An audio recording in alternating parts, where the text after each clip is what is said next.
Liris Chica, we just are. Dani pa inina ni Benandira ang espesyal na ugnayan kay Bel Mariano. Nagtrending online ang mga larawan ni Donnie at Bel matapos mapansin ng maraming netizens ang kanilang pagiging komportable at masayang magkasama. Mas lalo pang naging usap-usapan ng dalawa nang magbigay si Donnie ng isang maikling ngunit makahulugang pahayag tungkol sa kanilang relasyon.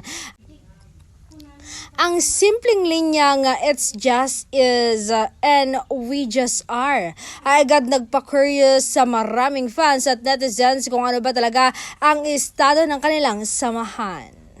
May mga tagahanga na masaya at suportado ang anumang namumuong pagkakaibigan o espesyal na koneksyon sa pagitan nila, habang ang iba naman ay patuloy na nag-aagabang kung may mas malalim pang kwento sa likod ng kanilang closeness. Sa kabila ng mga espekulasyon, marami ang humanga sa pagiging kalmado at pribado ni Donnie pagdating sa kanyang personal na buhay. Para sa ilan, ang kanyang mga salita ay patunay na hindi lahat ng magagandang bagay ay kailangang ipaliwanag sa publiko.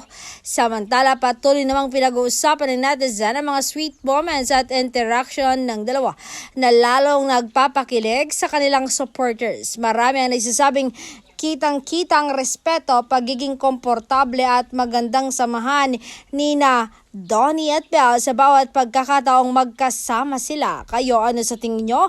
Friendship lang ba ito o may espesyal ng namamagitan?